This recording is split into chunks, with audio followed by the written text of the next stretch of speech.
Right friends, welcome back to capsule number 4. This is important cabinet decisions. The first one is cabinet clears motor vehicle amendment bill 2016. It is basically to amend certain sections of Motor Vehicle Act of 1988. And if you take the figures of road accidents last year, around 5 lakh road accidents took place, and due to which almost 1.5 lakh people lost their lives.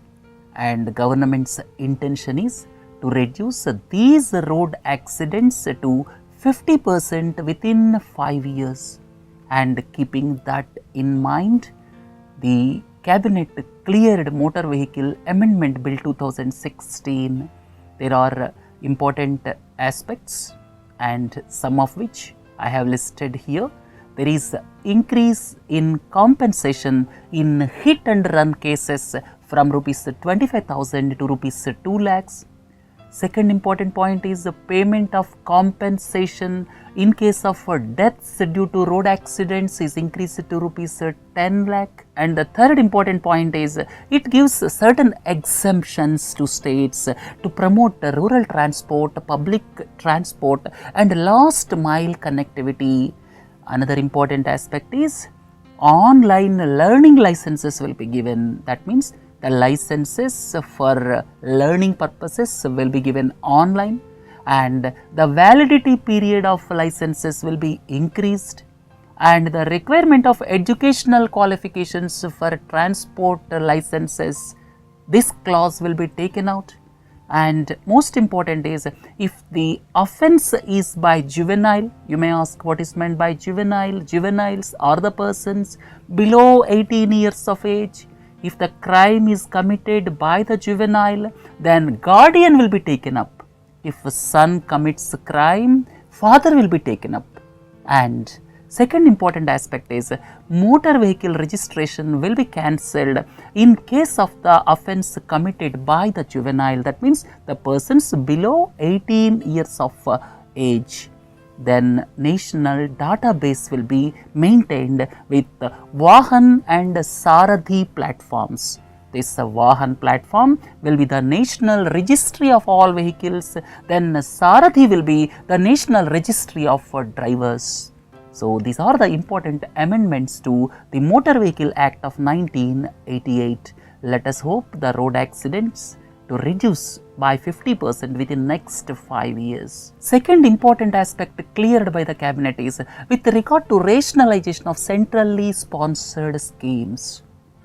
Let us recollect some time back a subgroup of chief ministers headed by the Madhya Pradesh chief minister was constituted to recommend for reducing the centrally sponsored schemes from existing 66. At present, there are 66 centrally sponsored schemes, and some of them are irrelevant, and the subcommittee of chief ministers recommended to reduce them from 66 to 30. And now cabinet approved this recommendation. And at the same time, these 30 will be divided into core of core, core and optional schemes. Core of core will have more importance, just like Mahatma Gandhi Narega, then core schemes, then optional schemes. With this bifurcation, the ultimate aim is to facilitate optimum utilization of resources with better outcomes through area-specific interventions. And the states are free to choose from optional schemes. So overall, the centrally sponsored schemes supported by the center fully or partially will be reduced from 66 to 30. And if you want more, please look into this slide. Centrally sponsored schemes, core of core, core schemes, optional schemes. Core of core schemes will have first priority, and they are for social protection and social inclusion and topmost priority under national development agenda. And examples include Mahatma Gandhi Narega, National Social Assistance Program and various umbrella schemes for scheduled caste, scheduled tribes, other backward classes, minorities, etc. So the schemes, or you can say umbrella schemes, with a view to improve the lives of various cross sections of people will be under core of core schemes. The second one is core schemes. Center and states will work together in the spirit of Team India, and they are part of national development agenda, and important schemes include Pradhan Mantri Krishi Sinchayi Yojana, Pradhan Mantri Awas Yojana, Pradhan Mantri Gram Sadak Yojana, Swachh Bharat Mission, then National Rural Livelihood Mission, National Urban Livelihood Mission, ICDS, which takes care of children's nutritional needs up to 6 years. So these are all examples of core schemes. And third one is optional schemes. These will be decided by the states depending on the area specific requirements, and Ministry of Finance will give lump sum amount to optional schemes. Examples are Shyam Prasad Mukherjee Urban Mission, Border Area Development Program. These schemes will come under optional schemes. And funding pattern, if you want, core of core schemes like Mahatma Gandhi Narega, the existing funding pattern will continue. For core schemes, the decisions are separate for 8 northeastern states and 3 Himalayan states. For 8 northeastern states and 3 Himalayan states, you can say special category states, the allotment under core schemes, or you can say the center's support under core schemes will be high. Center and states will share 90:10%, and for other states, center and state have to contribute 60% and 40%. And for optional schemes, for special category states, center and states 80 and 20. Then for other states, center and states will be 50-50, they will bear the burden, right? So this is all about rationalization of centrally sponsored schemes, which was approved recently by the cabinet. Signing of air services agreement between India and Laos. It is now called Lao PDR. Please look into this slide. This is Laos, and air services agreement, basic legal framework for air operation was approved, and air services agreement will facilitate equal and fair opportunity to operate air services on specified routes. So the air services agreement is the basic legal framework so as to give equal and fair opportunity to operate agreed air services on specified routes.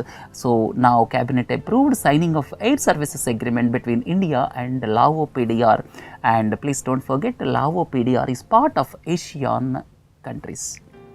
Look into the next one, spectrum usage charge.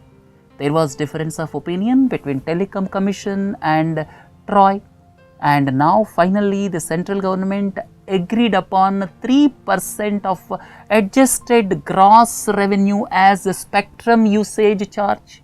Spectrum means nothing but airwaves which are used for telecommunication purpose, and this excludes revenues from wireline services.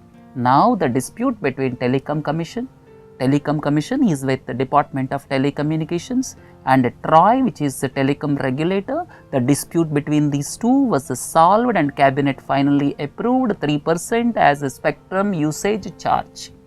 And with this, now spectrum auction will take place in major bands including 700 MHz to 2500 MHz, right? And a total of 2142 MHz will be put up for auction in these bands, and they are expected to accrue 5.6 lakh crores of rupees through auctions over a period of time. And if you look at the last cabinet decision, the cabinet approved National Highways Authority of India to monetize 75 publicly funded highway projects. These 75 highway projects were built by Government of India, and they began commercial operations, and they will be monetized. What is the meaning of monetization?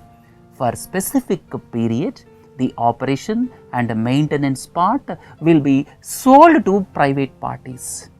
Private parties will collect a toll, and they will operate, they will maintain, and in turn they will pay back to the central government. And this is one way of outsourcing the operations of operation and maintenance for the highways constructed by the Government of India.